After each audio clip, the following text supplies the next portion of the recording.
पाकिस्तान को हार मिली है तब से पाकिस्तान बौखलाया हुआ है और उसके प्लेयर्स ये बर्दाश्त ही नहीं कर पा रहे हैं कि भारतीय खिलाड़ियों ने उनसे हाथ क्यों नहीं मिलाया और इसलिए वो टीवी चैनल्स पर बैठकर हमारे देश के खिलाफ जहर उगल रहे हैं।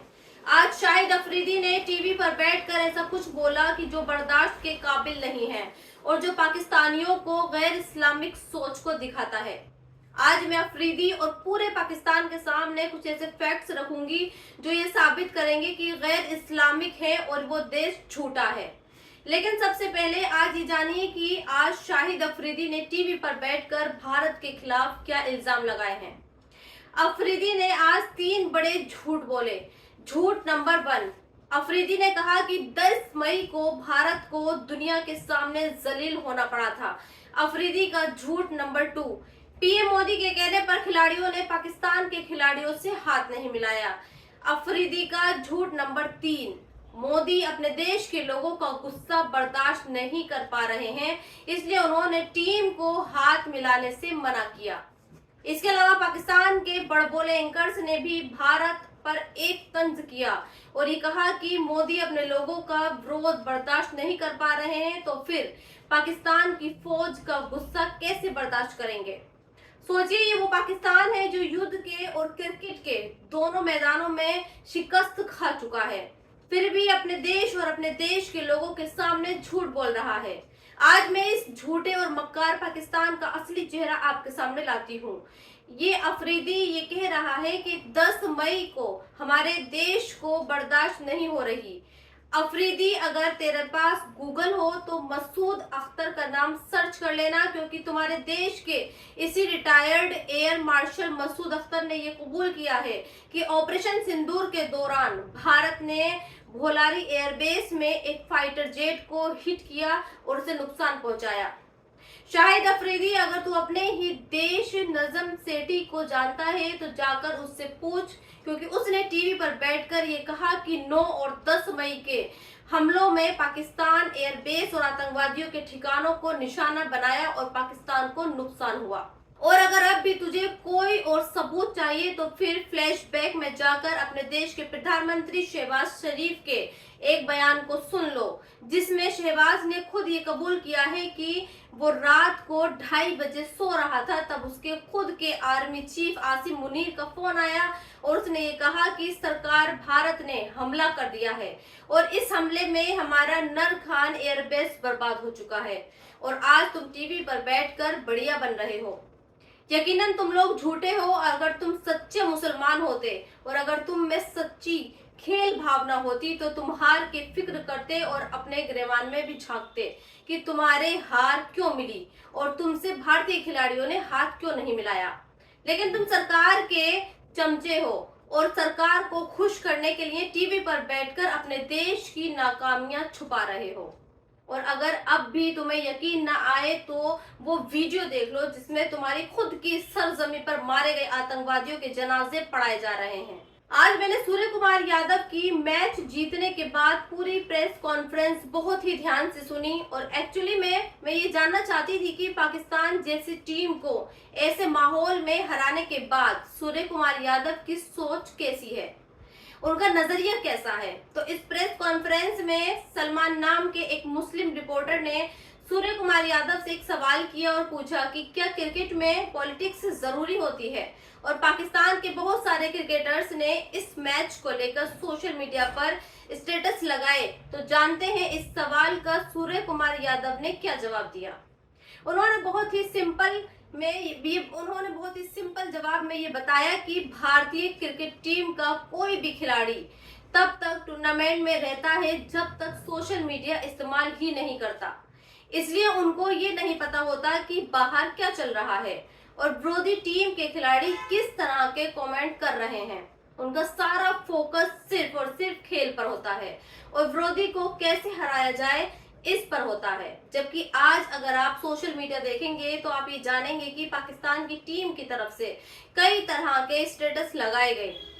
फहीम अशरफ नाम के एक क्रिकेटर ने तो एक ऐसा फोटो अपनी सोशल मीडिया पर डाला जिसमें एक पाकिस्तानी सैनिक एक हिंदुस्तान की औरत की मांग में सिंदूर भर रहा है और जिस वक्त पाकिस्तान का ये क्रिकेटर इस तरह की फोटो डाल रहा था, उस वक्त हमारे देश की टीम मैदान पर प्रैक्टिस कर रही थी, दुश्मन को हराने की प्लानिंग कर रही थी, और इसलिए आज पाकिस्तान जलालत वाली हार के साथ घर लौटने को तैयार है और हमारे देश की टीम एशिया कप की ट्रॉफी जीतने के करीब पहुंच गई है। इसलिए मैं कह रही हूं कि आज पूरे पाकिस्तान को हमारे देश के क्रिकेटरों से सीखना चाहिए। और अब मैं आपको वो तस्वीर दिखाती हूँ जिसकी चर्चा आज पूरी दुनिया में हो रही है और जिसके आधार पर दुनिया के बहुत सारे मुल्क को ये लगता है कि अब इजराइल की हिम्मत नहीं होगी कि वो किसी मुल्क की तरफ आंख उठाकर भी देखे। दरअसल ये तस्वीर कतर की राजधानी दोहा की है।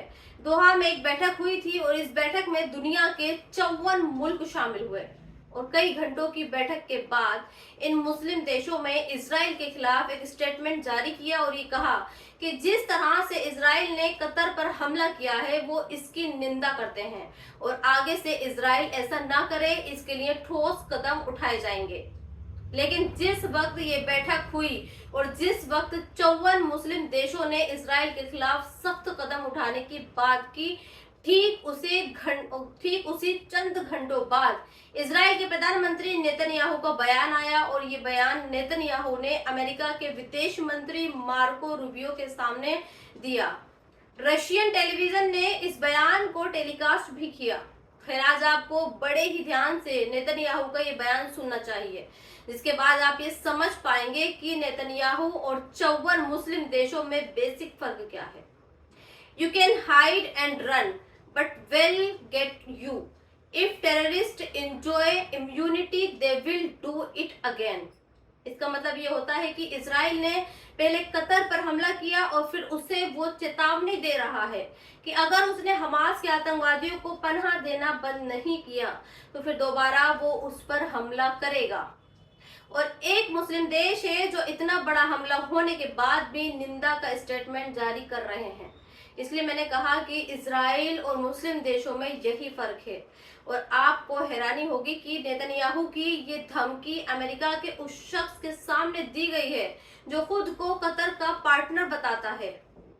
इस पूरे मामले में आज मैं इजराइल के प्रधानमंत्री की तारीफ करूंगी और क्योंकि इजराइल का ये प्रधानमंत्री अपने मजहब के लोगों की रक्षा के लिए लड़ता है और सीना तानकर ये कहता है कि दुनिया में जहां जहां भी यहूदी हैं, अगर उन्हें कोई आंच आती है या फिर उन पर कोई हमला होता है तो फिर ये हमला करने वालों को पाताल से भी निकाल कर मारेगा।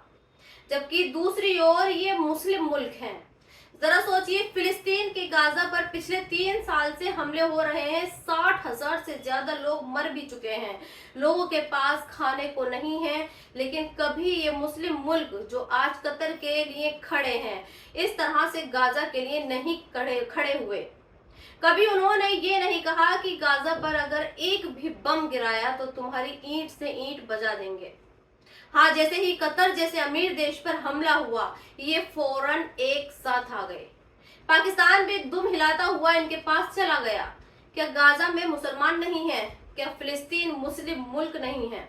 तो फिर ऐसी एक साथ एक छत के नीचे 54 मुस्लिम देशों की तस्वीरें क्यों नहीं आई? और हाँ, एक और बात, आज सुबह की डोनाल्ड ट्रंप का भी एक बयान आया है जिसमें उन्होंने ये कहा है कि वो मिडिल ईस्ट में शांति लाने के लिए भरपूर कोशिश कर रहे हैं और उन्होंने ये भी कहा है कि जब इजराइल ने कतर पर हमला किया तो इस हमले के बारे में उन्हें नहीं पता था। खैर, मैं ट्रंप के इस बयान पर यही कहना चाहती हूँ कि जब भी इजराइल किसी मुस्लिम मुल्क पर हमला करता है तो ये ट्रंप शांति करवाने के लिए पहुंच जाते हैं, लेकिन ये कभी इजराइल से ये नहीं कहते कि तू हमला ही क्यों करता है। खैर, अब इस वीडियो के आखिर में आपको मोहम्मद शमी नाम के क्रिकेटर की बात भी बताती हूँ। इन दिनों मोहम्मद शमी का एक बयान काफी वायरल हो रहा है और वो बयान ये है कि शमी को ये लगता है कि मजहब से बड़ा देश है। दरअसल एक टीवी प्रोग्राम में शमी से ये सवाल किया गया था कि उन्होंने रमजान के महीने में पानी क्यों पिया था। आपने भी वो तस्वीरें देखी होंगी जब मैदान पर रोजे के वक्त शमी पानी जैसी कोई चीज पी रहे थे। तो इस पर शमी का जवाब था कि पहले देश है और फिर मजहब।